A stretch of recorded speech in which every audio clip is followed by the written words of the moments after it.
चुनावी बिगुल बज चुका है।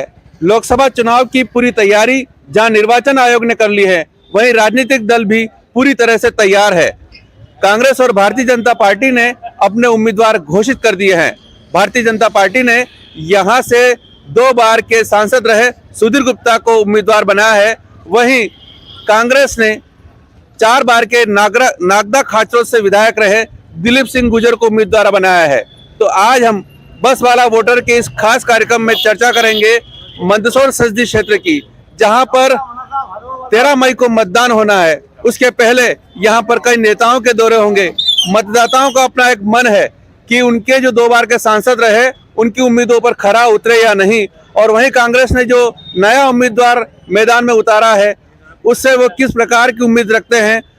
हमारे इस खास कार्यक्रम में हम यात्रा करेंगे आज मंदसौर से नीमच जिले के प्राचीन धार्मिक स्थल भादवा माता की ओर जा रही इस अंबिका बस में, और इन यात्रियों से आज बात करेंगे कि वे आगामी 13 मई को जो मतदान होने वाला है उसमें दोनों उम्मीदवारों, दोनों पार्टी, क्षेत्र के विकास और बाकी अन्य मुद्दों पर अपनी क्या राय रखते हैं।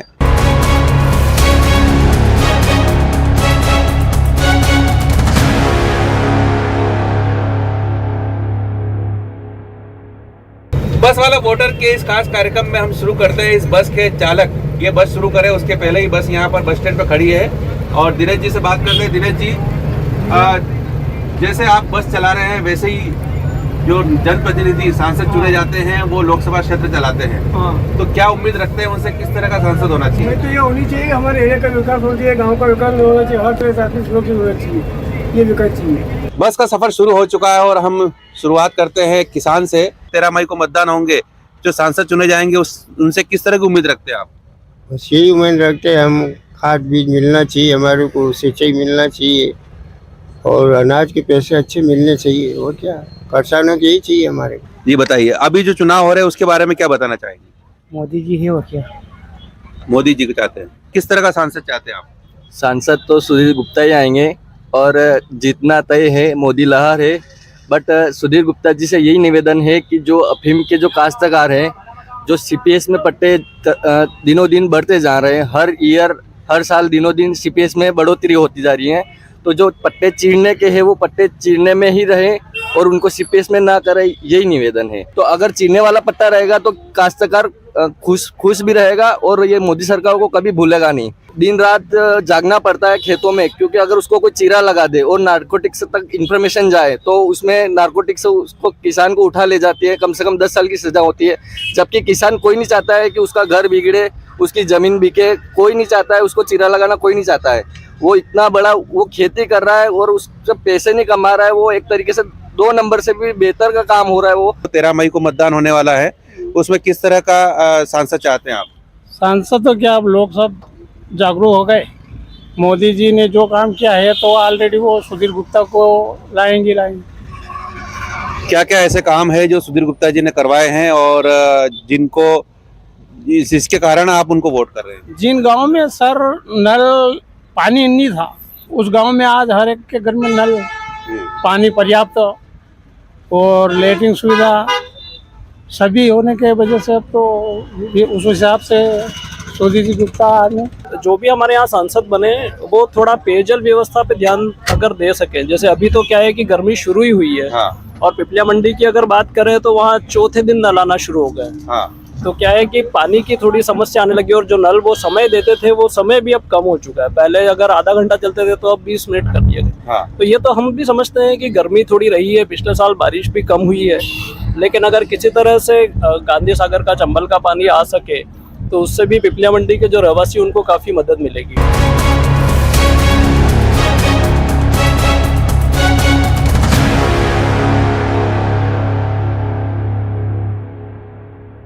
हमारा खास कार्यक्रम बस वाला वोटर में हम फिर बात करते हैं यात्रियों से, और ये यात्री इस मंदसौर संसदीय क्षेत्र के हैं और ये बस जो है मंदसौर वाले रूट पे चल रही है। इनसे बात करते हैं कि लोकसभा के इस क्षेत्र में ऐसे कौन से मुद्दे हैं जिनसे वो इत्तेफाक रखते हैं, और यहाँ के जो उम्मीदवार है भाजपा के सुधीर गुप्ता, कांग्रेस के जो गुर्जर साहब हैं, उनको वो कितना जानते हैं। आप ये बताइए कि जो आगामी 13 मई को चुनाव होने वाले हैं, उसमें क्या आप जो उम्मीदवार हैं उनसे क्या अपेक्षा रखते हैं? जो भारतीय जनता पार्टी कांग्रेस उम्मीदवार खड़े हुए उनसे किस तरह की सरकार आप चाहते हैं?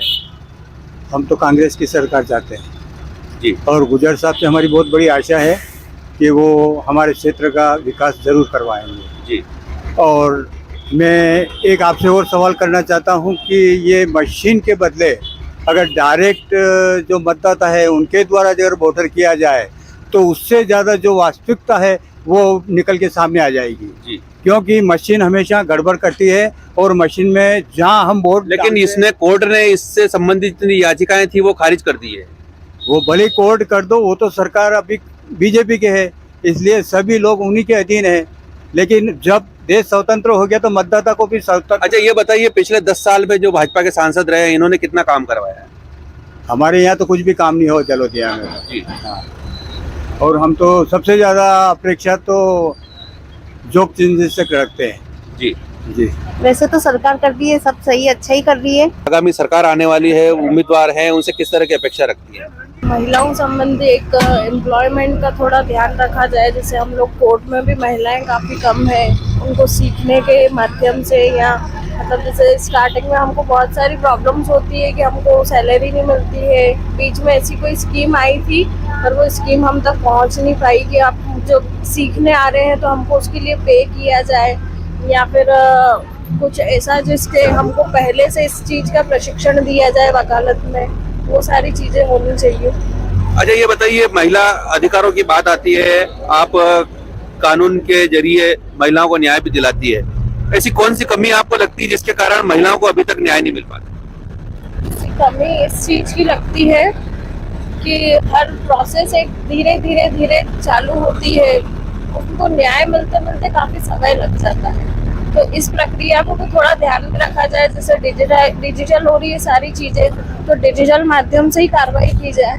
वो हम आज भी पुराने घिसे पिटे पोस्ट ऑफिस वाले, पोस्ट पहुंचती है नहीं पहुंचती है, डाकिया घर तक जा भी पाता है कि नहीं जा पाता है, उस चीज़ का हमको कोई जानकारी नहीं हो पाती है। महिलाओं को और जागरूक करने की अगर बात की जाए तो ऐसे कौन से कार्यक्रम चलाने चाहिए जिससे महिला अपने अधिकारों के प्रति और जागरूक हो जाए? महिलाएं आज भी जो है काफी पिछड़ी हुई सोच रखती है, घर में दब कर रहना चाहती है, तो उनको ये सारी चीजें अच्छे से बताई जानी चाहिए कि आप शिक्षा के माध्यम से या कोई भी घरेलू कार्य आप कर रही हैं तो आप स्वतंत्र बने और अपने कार्यों को आगे बढ़ाते रहें, अपने अधिकारों को पहचाने, उनको स्वयं ये कार्य करना होगा। अब आपसे बात करते हैं, आप यहाँ पिछले 10 साल से भारतीय जनता पार्टी के सांसद है, उनको आप कितना जानते हैं, कितना उन्होंने विकास यहाँ पर करवाया है और किस चीज की आपको कमी यहाँ पर लगती है अभी? देखिएगा, विकास सिर्फ कागजों में है, धरातल पर कुछ भी नहीं है और लंबे समय से यहाँ पर काफ़ी समस्या हैं। कई पिपलिया मंडी जो रेलवे को सबसे ज़्यादा राजस्व देता है, लेकिन दुर्भाग्य की बात है कि यहाँ पर ट्रेनों के स्टॉपेज नहीं है। ऐसा कोई उद्योग धंधा पिछले 10 सालों में यहाँ पर स्थापित नहीं हुआ है जिससे हमारे बेरोजगार युवक युवतियों को रोजगार मिल सके और निश्चित रूप से यहाँ पर विकास की काफ़ी गुंजाइश है, लेकिन विकास सिर्फ यहाँ पर कागजों में ही दिखता है। तो ये जो उम्मीदवार घोषित हुए हैं कांग्रेस और भाजपा के, इनसे कितना इत्तेफाक रखते हैं और किस सांसद उम्मीदवार से क्या चाहते हैं आप?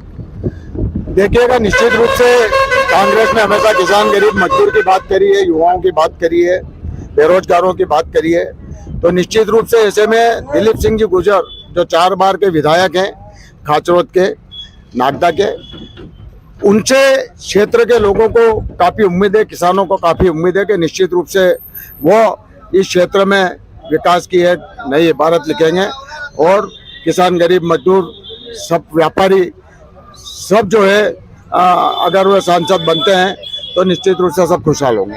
इनको उम्मीद है कांग्रेस के सांसद अगर बनते हैं तो विकास कराएंगे। आप बताइए, पिछले 10 साल में जो यहाँ के सांसद रहे हैं उनसे कितना आपका इत्तेफाक रहा है और किस तरह की उम्मीद नए सांसद से करते हैं आप? विकास तो हुआ है क्षेत्र में, परंतु किसान इतने कष्ट में है कि उनको मंडी में जाने पर उनको उचित भाव नहीं मिलता है। उसी के साथ में पेट्रोल, डीजल और ईंधन के भाव इतने ऊपर हैं जो किसान उसको सहन नहीं कर पाते हैं। गवर्नमेंट की जो ये नीति है, निःशुल्क ये बांटने वाली नीति, इससे लेबर इतनी बढ़ चुकी है कि किसान 500 रुपये और 450 रुपये में एक मजदूर अपने खेत के अंदर बुलाता है। किसान को जो वाजिब जो भाव मिलना चाहिए, जो गवर्नमेंट की जो रेट है फिक्स है, जैसे 2700 रुपये इन्होंने चुनाव के अंदर घोषणा करी थी कि हम गेहूँ 2700 रुपये में खरीदेंगे, वो 150 रुपये उसका भाव देंगे हम, परंतु ये 2200 रुपये करके ने 2400 रुपये में ये गेहूँ खरीद रहे हैं। यदि ये इस प्रकार की बोली यदि मंडी में 1 रुपये अधिक लगा करके यदि बोली लगती है तो किसान को अच्छा उचित लाभ मिल सकता है। आपने एक बहुत बड़ी बात कही है कि मुफ्त की योजनाएं बंद होना चाहिए, लेकिन कई ऐसे जरूरतमंद है जिनको आज भी सरकार की जरूरत है, ऐसे में क्या कहेंगे आप? ऐसा है साहब कि जिसको जरूरतमंद है उसी को ही देना चाहिए, हाँ। बाकी हर सभी को नहीं देना चाहिए। और यदि देते हैं तो किसान काफी कष्ट में हैं। आप किसानों के यदि जाकर के खेत के ऊपर जाकर किसान से पूछेंगे तो किसान कहेगा कि 450 रुपये में एक लेबर मेरे यहाँ आई है, जो 10 बजे आती है और 5 बजे वापस घर पे चली जाती है। किसानों को जो मजदूर चाहिए वो काफी महंगा हो गया है और किसान यही चाहता है कि उसको मजदूर जो चाहिए वो कम रेट में मिले, फसलों का दाम अच्छा मिले, खाद बीज समय पे मिले। आप बताइए किस तरह की उम्मीद आप रखते हैं जो 13 मई को चुनाव होने वाला है, क्या क्षेत्र में विकास चाहते हैं आप? अभी तक जो सांसद जी है 10 साल से सुधीर जी गुप्ता, उनने कोई विकास नहीं किया जिले के अंदर। केवल टैंकर दिए नगर, वो भी कमीशन पे सब लोगों को, नगर ग्राम पंचायतों में कोई विकास नहीं किया। नए आदमी को मौका मिलेगा, कुछ नया होगा और नया विकास होगा तो इस जिले के। नए आदमी को मौका मिलना चाहिए, नया विकास होना चाहिए। आप युवती हैं और वोट करने जा रही हैं, किस तरह के महिला अधिकारों के लिए, महिलाओं के लिए किस तरह की सरकार आप चाहती है? यहाँ जो उम्मीदवार खड़े हुए दोनों पार्टियों के, किस तरह का आप चाहती हैं कि क्या महिलाओं के लिए क्या करे हो? जैसा कि देखो बीजेपी सरकार ने काफी कुछ किया है कि लाडली बहना योजना भी चलाई है और कहीं ना कहीं अभी सिलाई भी चलाई है कि जैसे कि बहुत सारे युवक जो यूथ है वो आज कहीं कुछ नहीं कर रहे, तो कहीं ना कहीं हाउसवाइफ वगैरह को भी एक मौका मिल रहा है कि वो कुछ करे। बट एटलीस्ट अगर अपन चेक करें ना तो कहीं ना कहीं अपने जो इंडिया में कहीं ना कहीं एम्प्लॉयमेंट बहुत ज्यादा है कि आज जो भी यूथ है वो सारे जॉब के भरोसे रहते हैं, तो कहीं ना कहीं जॉब इतनी अवेलेबल नहीं है। तो एटलीस्ट मेरा ये कहना है कि जो सरकार जो दे रही है बीजेपी सरकार, तो उनके भरोसे नहीं रहे, एटलीस्ट कुछ ना कोई अपना नया स्टार्टअप करे एंड देन आगे ये बताइए। आप बताइए क्या स्टार्टअप करना चाहिए युवकों को, सरकार के भरोसे नहीं रहना चाहिए, इनका कहना है। हाँ, जैसे कि आज इंडिया में अपन देख ही रहे हैं कि कितना मतलब एक तरह से अनएम्प्लॉयमेंट बढ़ रहा है ना, तो मतलब जितना भी यूथ है आजकल, क्योंकि इंडिया में लगभग 90 करोड़ यूथ है और सबको तो सरकार जॉब नहीं दे सकती है, लगभग ना 2.5 करोड़ लोगों को ही जॉब मिल सकती है। तो बस मैं यही कहना चाहूंगी कि जो अपने लीडर्स है जो खड़े हुए हैं वो एक तरह से खुद का स्टार्टअप प्रमोट कर सकते हैं, एक तरह से स्टूडेंट को ऐसा बोल सकते हैं कि जॉब के भरोसे ना बैठे और खुद का स्टार्टअप करके और खुद पैसा कमाए। बिल्कुल, स्टार्टअप अच्छा मिलना चाहिए युवकों को, युवतियों को, और सरकार के भरोसे जो रोजगार मिल रहा है वो नहीं मिलना चाहिए। बताइए क्या कहना चाहते हैं? बस सरकार बदलनी चाहिए। क्यों बदलना चाहिए? महंगाई बहुत हो गई, बेरोजगारी बहुत है। क्या करना चाहिए दोनों हटाने के लिए? सरकार चेंज होगी सर तो बस ये काम, नई सरकार आएगी नया काम करेगी। आप कहाँ रहते हैं और क्या चाहते हैं नई सरकार से? नारायणगढ़ रहता हूँ साहब मैं तो। हाँ। और ब्लड से चुनाव होना चाहिए और कांग्रेस को लाना चाहिए। बैलेट पर चुनाव कराने की फिर से मांग यहाँ पर मतदाता कर रहे हैं। आप बताइए किस तरह जो चुनाव होने वाले हैं 13 मई को, आप महिलाओं के लिए क्या चाहती हैं? सर विकास तो ठीक है, जो भी है, मैं स्टूडेंट हूँ तो मैं शिक्षा के बारे में कहना चाहूंगी। शिक्षा में विकास तो बहुत कुछ हुआ है, लेकिन शिक्षा लेने के लिए कोई विकास नहीं है। मैं इस बात से समझाना चाहूंगी कि मैं स्टूडेंट हूँ, मैं MSc सेकेंड ईयर की स्टूडेंट हूँ, मेरा भाई का कॉलेज हो चुका है। आप संसद की बात कर रहे थे, हमारे सांसद सुधीर गुप्ता जी, हमने उनसे अपील की थी कि हम लेबर हैं, मजदूर वर्ग से आते हैं, तो हमें स्कॉलरशिप प्रदान की जाए, लेकिन उसके लिए कुछ नहीं हो पाया। हमने उप मुख्यमंत्री देवड़ा जी से कहा तो भी कुछ नहीं हो पाया।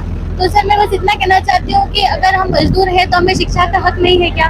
हमें भी रिजर्वेशन दिया जाए, हमें भी अगर हमारा बजट इतना नहीं है तो हमें बजट प्रदान किया जाए, हमें स्कॉलरशिप दी जाए।